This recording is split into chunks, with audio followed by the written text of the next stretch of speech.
Imagine this. You're standing there. It's the absolute peak of the 2026 European summer travel season. The airport is completely gridlocked. Oh, it's chaos. Total chaos. Right, and you're staring up at the departure board. And right next to your flight, that dreaded red text flashes. Delayed. Your heart just sinks. It really does. Oh, yeah, And the moment you hit submit on your flight delay compensation claim, you probably picture this, like nice customer service rep sitting at a desk somewhere. reading your very polite explanation of how the delay ruined your trip. Exactly. But that is a total fantasy. In the modern aviation industry, the reality is, well, it's far more ruthless. Much more ruthless. I mean, before your finger even lifts off the mouse button, there's this automated algorithm that has already cross-referenced your flight number. Wait, seriously? Like instantly? Instantly. It checks localized weather telemetry, air traffic control logs, historical maintenance data. Within milliseconds, this AI is designed to do one primary thing. Which is to find a reason to say no, right? Exactly. Find a legally plausible reason to instantly reject your claim. They are saving billions of euros every single year just completely off the back of passenger fatigue. And passenger ignorance, honestly. Yeah. Because people just don't know the rules. Right. It's a phenomenal hidden economy. The aviation industry doesn't just transport people anymore. They manage risk and friction. Wow. Okay, so that brings us to the core mission of this deep dive. Because if you're listening to this right now, the rules of the game have just fundamentally changed. They really have. Everything travelers thought they knew about EU passenger rights has been completely overhauled for 2026. So we're not just going to give you like a boring list of rules today. We're going to dissect the actual legal mechanics, right? Yes, the operational loopholes airlines use and the specific strategies you need to enforce this brand new strict 60-day countdown for complaints. Because you need an ultimate survival guide for European travel this year. But to truly arm yourself, we have to look at the old system first. Right. If we connect this to the bigger picture, we have to examine the death of the famous 3-hour rule. Let's unpack this, because that rule was legendary. Frequent flyers treated EU Regulation 261 like a sacred text. It really was the gold standard. Yeah. I mean, if your flight arrived 3 hours late, you were entitled to a direct cash payout. Up to 600 euros. Everyone knew it. Universally understood. But, that's exactly why it had to die, from the industry's perspective. But why? I mean, if it provided such clear consumer protection, why did the European regulators suddenly dismantle it for these 2026 thresholds? Well, it looks on the surface like a massive corporate bailout for the airlines. I can totally see why consumer advocates framed it that way initially. Because it is. I mean, it feels like they just gave the airlines a free pass. But to understand the collapse of the 3-hour rule, we have to look at the underlying economics. When that regulation was drafted back in 2004, the landscape was completely different. Right. There were fewer budget airlines back then. Exactly. We didn't have the sheer density of ultra-low-cost carriers operating on these razor-thin margins. Fast forward to the early 2020s, and that fixed penalty became an existential threat. I'm struggling to see how paying a passenger a few hundred euros threatens a multi-billion-dollar corporation, though. Well, consider the unit economics. Imagine an Airbus A320 flying from London to a small alpine community in Austria. Okay, so maybe, 150 passengers? Around there, yes. If that flight hits a 3-hour delay due to a mechanical issue, the airline is suddenly liable for perhaps 400 euros per passenger. Oh, wow. So wait, let me do the math. That is an immediate 60,000 euro liability on a single flight. Okay, yeah, that is a massive hit. And for a low-cost carrier where the profit margin per passenger might literally be 5 or 6 euros, that single delay wipes out the profit of that specific aircraft for weeks. Wow. Weeks of flying just to pay for one bad afternoon. Exactly. Now multiply that across thousands of flights during a chaotic summer thunderstorm season. The industry was bleeding roughly 8 billion euros annually. 8 billion. That is, okay, so the airlines obviously marched into Brussels and said, we can't afford this anymore. Precisely. They argued that to absorb 8 billion euros in penalties, they would either have to drastically raise ticket prices for everyone or just abandon less profitable routes entirely. Like cutting off smaller cities and islands, which the EU obviously doesn't want. Right. The regulators had to balance consumer protection with the actual viability of the European transport network. And that tension birthed the 2026 framework. Which introduces this entirely new granular structure that you really need to memorize. Because the bar has officially been raised. It has. The rules are much more specific now. So let's say I'm flying a short or medium route entirely within the EU, like Paris to Rome or Berlin to Madrid. Yep. When does the clock actually start now? For those intra-EU flights, the financial compensation clock now generally starts at 4 hours. 4 hours. So they essentially got a free 1 hour buffer. Exactly, an operational buffer to resolve technical issues or wait out minor air traffic holds before any financial penalties trigger. Okay, but what if I'm crossing an ocean, like a long-haul route over 3,500 kilometers, say New York to London? On those major intercontinental routes, the threshold has been pushed back to a full 6 hours. 6 hours. That is a massive delay before you see a single euro. The logic there relates to logistics. If a wide-body jet in New York has a mechanical fault, sourcing a part or flying in a reserve crew takes significantly longer than repositioning a small jet in Central Europe. I mean, I hear the logistical argument, but let me push back here. It's like a sports referee suddenly moving the goalpost mid-game. That's a fair analogy. Because we went from 3 hours to 4 hours in Europe and up to 6 hours internationally. Plus, the payouts changed, right? Yes, the old 250 to 600 euro range has been tweaked. The new 2026 scheme caps the longest intercontinental delays at 500 euros. And what about the shorter flights? It sets a 300 euro level for those shorter intra-EU delays. So we're waiting longer for less money. How is this not just a total defeat for the passenger? The airlines totally won this. It looks like a concession on the timeline, yes. But the trade-off, and this is the absolute crucial element, the airlines were forced to accept vastly stricter enforcement. Stricter enforcement, meaning what exactly? Meaning the destruction of their ability to stonewall you. Under the old 3-hour rule, you might have been legally entitled to the money, but forcing them to hand it over was agonizing. Oh, I know. They would ignore your emails for 8 months. Demand the same boarding pass 3 times. They ran a campaign of attrition until you just gave up. But the 2026 overhaul introduces rigid enforcement mechanisms and strict communication timelines. Okay, so we traded the fast 3-hour sprint for like a legally paved, fully illuminated runway. That's a great way to put it. The finish line is slightly further away, but your probability of actually crossing it and getting paid is drastically higher today. Okay, that reframes it nicely. It's a transition from theoretical rights to enforceable rights. But, man, this is a big fear. But knowing that a delay becomes profitable at hour 4 doesn't make standing in a sweltering terminal any easier. No, it doesn't. Waiting in an airport for 5 hours is a grueling endurance test. So how do you physically survive the wait before the clock strikes for 6 hours? What do the new rules say about the immediate reality of being stranded? This is where we shift our focus to the right to care. Long before the cash compensation kicks in, the airline has a rigid legal obligation to physically sustain you. And the airlines routinely try to keep this quiet, right? Oh, absolutely. They don't announce it. For shorter flights, this obligation triggers at just 2 hours.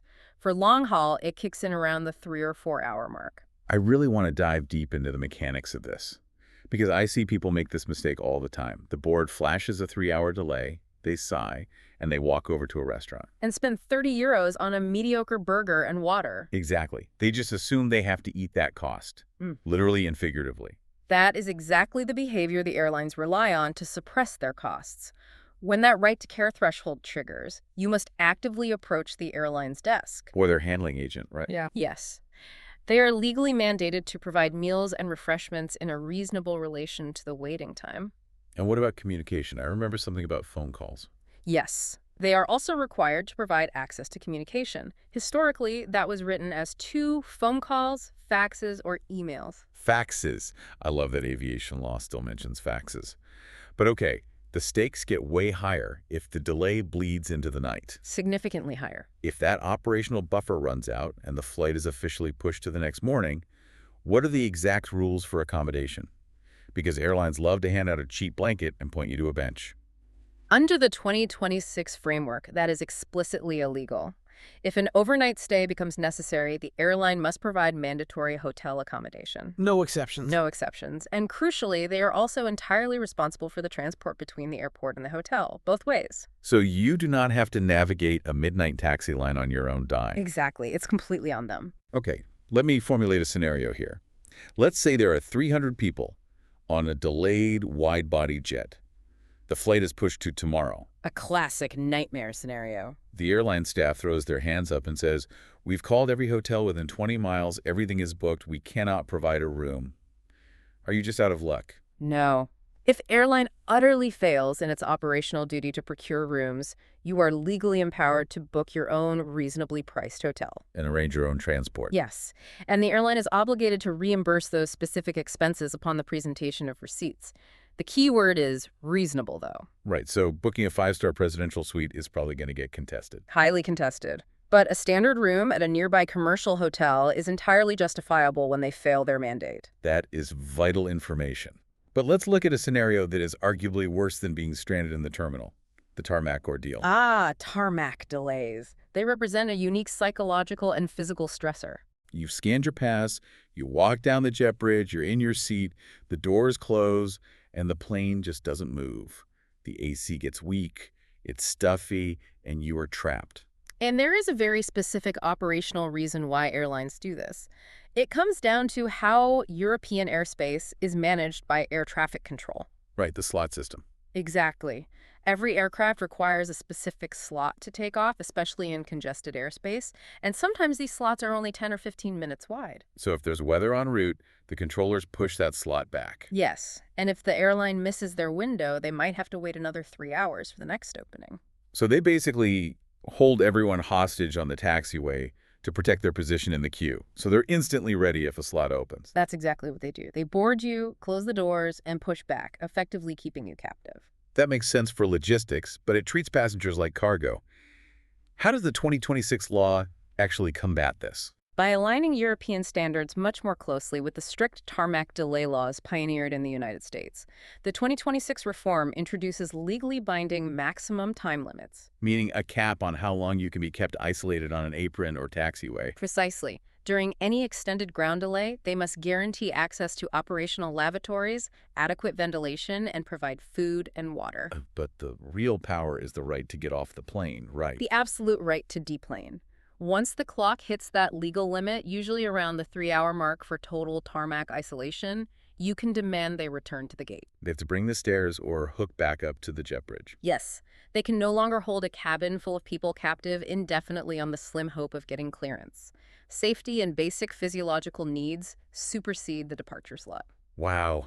Okay, speaking of doors opening and closing, here's where it gets really interesting. Oh, this is perhaps my favorite piece of legal precedent. It's the ultimate legal loophole for tracking time. When we talk about hitting these new 4-hour or 6-hour thresholds, the most critical puzzle piece is how time is actually measured. Let's dissect the door rule. Yes, the door rule. It stems from a specific ruling by the European Court of Justice, case C-45213. It is the ultimate weapon for a detail-oriented traveler. Imagine this. You're on a flight plagued by delays. You know the new intra-EU rule is 4 hours. You're in your window seat, watching your watch. Counting every minute. You feel the violent bump of the landing gear hitting the runway. You check the time, calculate it, and you're exactly 3 hours and 50 minutes late. You curse, assuming you just missed the payout by 10 minutes. Which is exactly the assumption the automated AI systems are banking on you making. They want you to conflate touchdown with arrival. But the Court of Justice fundamentally disagreed with that definition. Touching down at a massive hub like Frankfurt does not mean your journey is over. Far from it. After touchdown, the aircraft has to decelerate, exit the active runway, and begin what is often a labyrinthine taxi process toward the terminal. And once it reaches the gate, it's still not over. Right. The pilot has to park, the ground crew places the chocks, the engines are shut down, and the jet bridge must be physically aligned and connected. And even then, the flight attendants have to disarm the emergency slides and wait for the captain to turn off the seatbelt sign before they turn the handle on that heavy door. And that entire sequence, from touchdown to the cabin door opening, routinely takes 10 to 20 minutes, sometimes far longer if the gate is occupied. So what did the judges rule? They ruled that arrival time is defined exclusively as the moment the aircraft has reached its final parking position, at least one of its passenger doors opens. Because that is the exact moment the passenger is legally and physically permitted to leave the aircraft. Up until that seal is broken, you are legally delayed. Precisely. The implications of this are staggering for someone tracking a claim. That 15-minute taxi is the critical buffer. It's literally the difference between landing at 3 hours 50 minutes late, getting nothing out. And the door opening at 4 hours and 5 minutes late, which legally triggers the new compensation tiers. Putting hundreds of euros right back in your pocket. It transforms the passenger from a passive victim into an active investigator. You don't stop your stopwatch when the wheels hit the tarmac. You wait for the mechanical whir of the door opening. You document that exact minute. That is your legally defensible arrival time. Exactly. Okay, that's a fantastic mechanism. But let's complicate things, because air travel is rarely just one flight. A single delay usually causes a domino effect. Let's shift to the connection conundrum. Missing a connection amplifies the stress exponentially. You're stranded, detached from your itinerary, trying to find an agent who speaks your language. The 2026 rules put connections under intense scrutiny. Let's lay out a clear hypothetical. I'm flying from Rome to Paris with a brief layover, then connecting from Paris to New York. A very common route. The first leg out of Rome suffers a minor delay, say 90 minutes. Now, 90 minutes doesn't trigger compensation on its own. Correct. It's under the 4-hour threshold. But that 90-minute delay causes me to completely miss the boarding window for my transatlantic flight to New York. In that scenario, the 90-minute delay in Rome is irrelevant to the final calculation. The core tenet of the law is that compensation is anchored exclusively to the arrival time at your final destination. So the airline in Paris scrambles, rebooks me, but I don't land in New York until 7 hours after my original scheduled time. Then you have triggered the maximum long-haul compensation. Wait, really? Even though the first delay was only 90 minutes? Yes, because that minor hiccup directly caused a 7-hour catastrophic delay at your final destination. The law treats the entire journey as a single contiguous event. So I get the full 500 euro payout? That's incredible. But I need to introduce a massive caveat here, because I see budget travelers fall into this trap constantly. The contract of carriage issue. Exactly. This contiguous event protection hinges entirely on having a single itinerary, right? Yes, the golden rule of connections. You must be flying on a single itinerary, a single booking reference number, or PNR. Let me illustrate why. Say I want to save money. I buy a cheap ticket on a budget carrier to get from Rome to Paris. Then I go to a totally different website and buy a separate ticket on a major legacy carrier from Paris to New York. Which we call split ticketing. Right. So legally, I've stitched together my own connection. If the budget carrier delays me by 2 hours and I miss my Paris flight, they only view their responsibility as getting me to Paris. Exactly. They got you to Paris 2 hours late, which doesn't trigger compensation. They don't care that you missed your New York flight because New York wasn't in their contract. And the legacy carrier in Paris, the one flying to New York. They simply mark you as a no-show. They didn't cause your delay, so they owe you absolutely nothing, not even a rebooking. You severed the chain of liability. It's like a relay race. If you book a single itinerary, the airline is managing a team of relay runners. If the first runner drops the baton, the whole team is disqualified and the airline pays the penalty. That analogy perfectly captures the legal reality, but with split tickets, you enter 2 separate races. Missing the second one is entirely your problem. Always ensure connections are under a single booking reference. Now let's talk about alliances and code shares. I book a single ticket from Chicago to Berlin through United Airlines. Okay. But when I show for the connection, the plane is painted in Lufthansa colors. A delay happens. Who do I actually serve the legal papers to? Because airlines used to just point fingers at each other. The 2026 framework brutally cuts through that corporate bureaucracy. The law explicitly dictates that the financial burden falls solely on the operating carrier. The operating carrier, meaning the one actually flying the plane. Yes. The airline whose pilot is sitting in the cockpit of the aircraft that caused the delay. It doesn't matter whose logo's on your receipt or who processed the credit card. The airline flying the metal is on the hook. That eliminates so much confusion. But let me throw another curveball. I missed my connection. The operating carrier admits fault and says, "We're rebooking you on a flight in 2 hours." Fantastic. Problem solved, right? Not quite. Because my original ticket was a lie-flat business class seat. And the only availability they have on this new flight is a middle seat in the absolute last row of economy, right next to the lavatories. A classic downgrade. Am I legally obligated to just accept that massive loss of comfort without compensation? Absolutely not. The regulators understand the vast economic disparity between cabin classes. If an airline downgrades your seat, even to facilitate a faster rebooking, you are entitled to an immediate, substantial reimbursement. How substantial are we talking? Depending on the distance of the flight, the airline is legally required to refund between 30% and 75% of the original ticket price for that segment. That is extraordinary. You get to your destination roughly on time, but get a massive cash refund just for enduring a lesser cabin. Yes. And it's vital to note the inverse is also true. Let's say economy is overbooked on that replacement flight, and the only open seat is in first class. Ooh, I like where this is going. The airline might bump you up, but they are strictly prohibited from charging you a supplemental fee for that upgrade. If they're forced to put you in a better seat to fix a delay they caused, it's entirely at their expense. Navigating these alliances and downgrades is exhausting solo, but the stakes multiply exponentially when you're dragging a spouse and 3 kids through a terminal meltdown. How do the 2026 rules protect the whole family? Understanding group dynamics under the law is where passengers leave the most money on the table. And to understand why, we have to dismantle the purchaser myth. The purchaser myth. That's the assumption that the person who typed in their credit card number is the singular entity owed the compensation. It makes sense intuitively, right? If I buy a defective television, the store refunds me, not the person watching it. Right. But aviation law doesn't function like standard retail contract law. Under EU regulations, the right to compensation belongs exclusively to the passenger. So it's the individual human being who physically suffered the inconvenience, the loss of time, the stress. Precisely. The name printed on the boarding pass is the name the check is made out to, regardless of whose bank account funded the transaction. Okay, let's apply that to a family vacation. A family of 5, 2 parents, 3 kids, flying from Munich to Athens.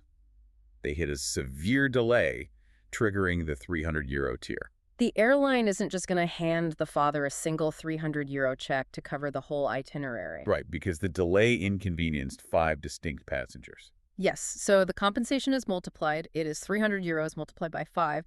That single delayed aircraft just resulted in a €1,500 legal liability to that specific family unit. €1,500. That is a staggering amount of leverage that covers a massive chunk of the holiday budget. And I assume this multiplier applies to the right to care provisions too. It absolutely does, and families must be assertive here.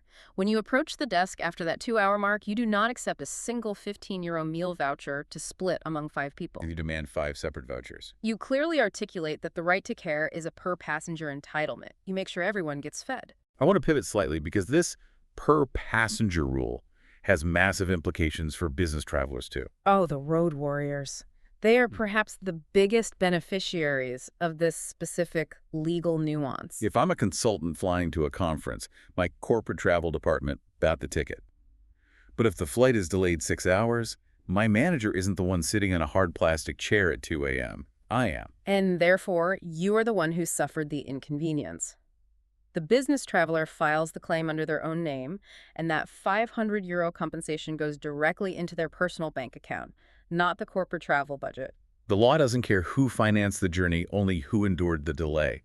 I know people who consider that an unofficial salary bonus. Exactly. But whether you're a family of 5 or a solo executive, there is a psychological trap airlines will deploy at the gate during a mass disruption. I call it the voucher trap. It is an incredibly insidious tactic, engineered by their financial departments to prey on exhaustion and immediate gratification. Picture the scene. A storm rolled through. The board is red. Hundreds of angry people are crowded around one desk. Suddenly, the gate agent gets on the PA. Ladies and gentlemen, we're authorized to offer a €400 travel voucher for the inconvenience. To a stressed traveler, it sounds like a victory. They know the legal cash minimum might only be $300, so $400 in credit feels generous. So you walk up, sign a digital waiver on their tablet, and take the voucher code. What did you actually just accomplish? You just legally indemnified the airline. By accepting that voucher and signing the waiver, you entered into an alternative settlement. You voluntarily waived your legal rights to the mandated cash compensation. And people need to realize an airline voucher is not cash. It's a highly restricted corporate IOU. It usually expires in 12 months. Ridden with blackout dates? Exactly. It can only be used on their specific routing. The airlines call it breakage because they know a massive percentage of these will just expire unused. A €400 voucher might actually cost the airline €30 in real operational terms. It's monopoly money. Which is exactly why they push it so aggressively at the gate. The law is unequivocally clear. You have the absolute, legally protected right to demand your compensation via cash, electronic bank transfer, or physical check. You never have to accept a voucher. Hold your ground. Demand the cash. Okay, let's consolidate. You know the per-passenger multipliers. You know the exact minute the door opened. You avoided the voucher trap. You submit your formal claim. What stops their AI from simply replying, claim denied? Because they will absolutely try to deny it. That is their default posture. And they'll do it by invoking the ultimate legal shield in aviation law: extraordinary circumstances. The realm of force majeure. This is where we transition from understanding our rights to actively battling their excuses. Force majeure is a deeply established concept in international contract law. It means a superior force. The principle is fairness. You can't penalize a company for failing if it was caused by an event entirely outside their control. Right. Like if a volcano in Iceland erupts and spews an ash cloud, grounding flights. Nobody expects an airline to command the tectonic plates. They don't have to pay for that. And no reasonable passenger would argue with that.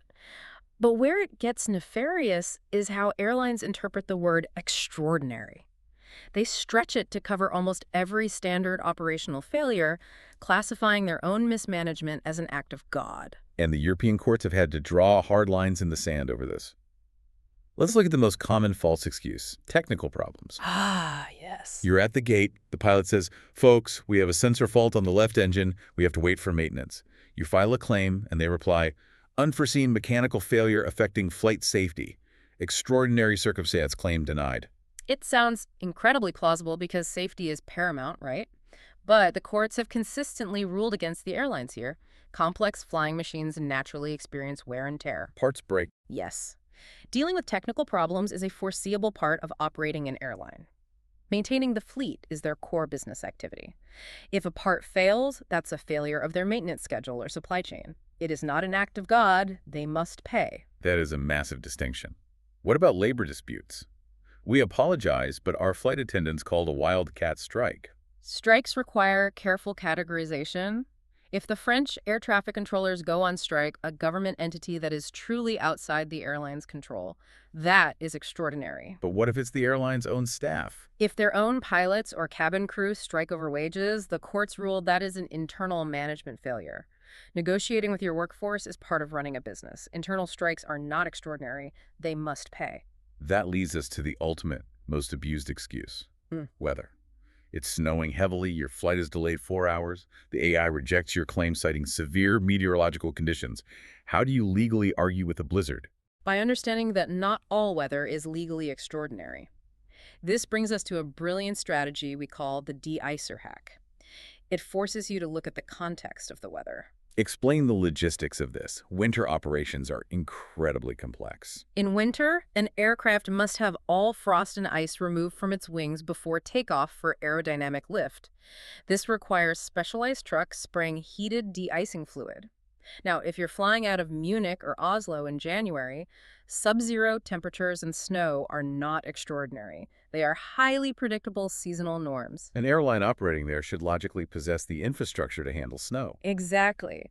But de-icing fluid is expensive. Trucks need crews. Sometimes airlines try to cut costs by understaffing or underpurchasing fluid. When snow hits, their limited trucks get backed up, flights are delayed, and they blame the snowstorm. But the snowstorm wasn't the variable. The variable was their lack of investment in infrastructure. How do you prove that? Look out the window. If you're delayed, but you observe aircraft belonging to competing airlines at the exact same airport in the exact same snowstorm, successfully de-icing and taking off on time, you have your proof. The weather was entirely manageable with proper preparation.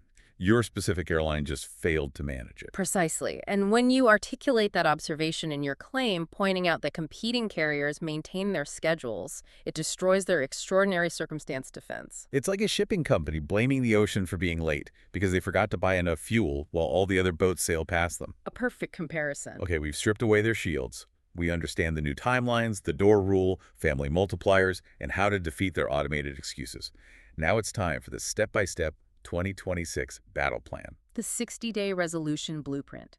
The practical application of everything we've discussed to force legal compliance. The battle plan begins at day 0 while you're still in the terminal. You have to build an airtight evidence bundle in the moment. Step 1.